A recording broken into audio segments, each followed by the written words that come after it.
अस्सलाम वालेकुम जी। मैं अब्दुल्ला में एतबार मार्केटिंग से। आज का जी अपना बड़े लोग अपना कंफ्यूज हैं और क्वेश्चन पूछते हैं जी, एफिडेविट फाइल और एलोकेशन फाइल में क्या फ़र्क है। इसको आप ये भी कह सकते हैं कि ओपन फाइल या क्लोज फाइल में क्या फ़र्क है। तो ये काफ़ी लोगों की कंफ्यूजन है, इसमें मैं आपको आज अच्छी तरह एक्सप्लेन करने की कोशिश करूंगा। ओपन फाइल जो है नहीं, वो अपना आप ओपन फाइल को एफिडेविट कह सकते हैं और क्लोज फाइल को आप एलोकेशन कह सकते हैं। तो ओपन फाइल जो है वो मतलब ऐसे जो किसी के नाम नहीं होती, वो बिल्कुल ओपन एक एफिडेविट होता है। मतलब दो तरह की है। जैसे अगर आप डीएचए को लेके चलते हैं और पाकिस्तान में ऑल ओवर डीएचए में, उसमें होता है एक एफिडेविट होता है, एक एलोकेशन होता है। एफिडेविट बेसिकली वो होता है जो कि लैंड ओनर्स जिनसे डीएचए ने लैंड परचेज की होती है, उसके अगेंस्ट वो उन लोगों को एफिडेविट देता है। वो बिल्कुल ओपन होता है, वो किसी के नाम नहीं होता, उसका कोई क्लेम नहीं है। वो मतलब समझ लें जिसके पास है वो उसका मालिक है।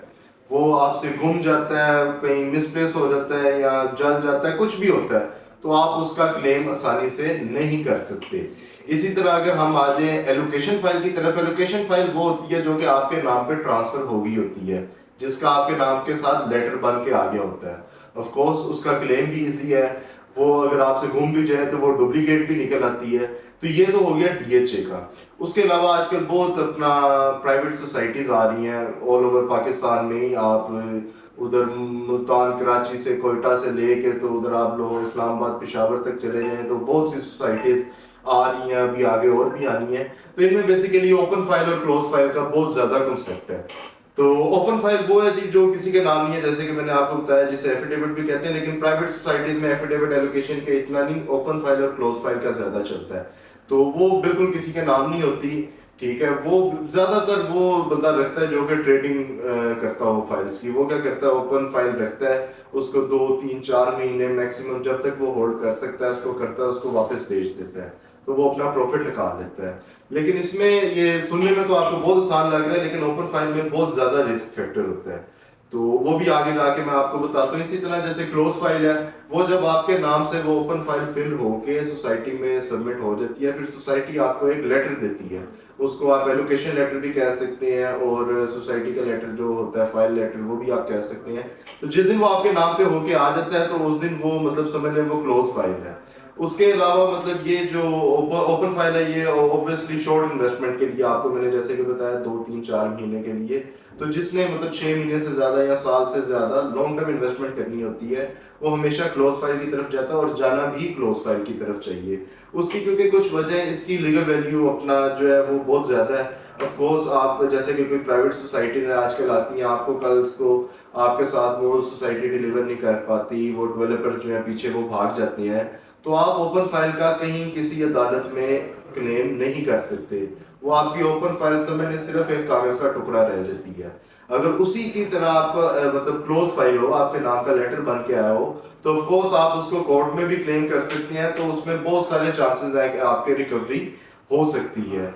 इसके अलावा जी ओपन फाइल में बहुत ज्यादा रिस्क है। उसकी ये वजह, आजकल बेसिकली बस सोसाइटीज आई हैं, डीलर अपनी बचत के लिए कहता है जी आप ओपन फाइलें अपने पास 10 फाइलें रख लें, 15 फाइलें रख लें, आपको 2 3 महीने बाद बेच देंगे, प्रॉफिट हो जाएगा। ऐसा आप समझ लें कि 100% में से कोई सिर्फ 15 से 20% होता है, 80% ऐसा नहीं होता। क्योंकि कोई भी नया प्रोजेक्ट है वो जब आता है उसे मिनिमम 6 महीने साल लगते हैं किसी एक स्टेज पे आने के लिए। तो अपना इसलिए इस हिसाब से जी इसमें बहुत ज्यादा रिस्क फैक्टर है। देखें जी, आपने इन्वेस्टर ने इन्वेस्टमेंट की 15 फाइलों की, वो रेट नहीं खड़ा हो सकता, कल को गिर जाता है रेट तो वो तो अपना नुकसान में बेचेगा।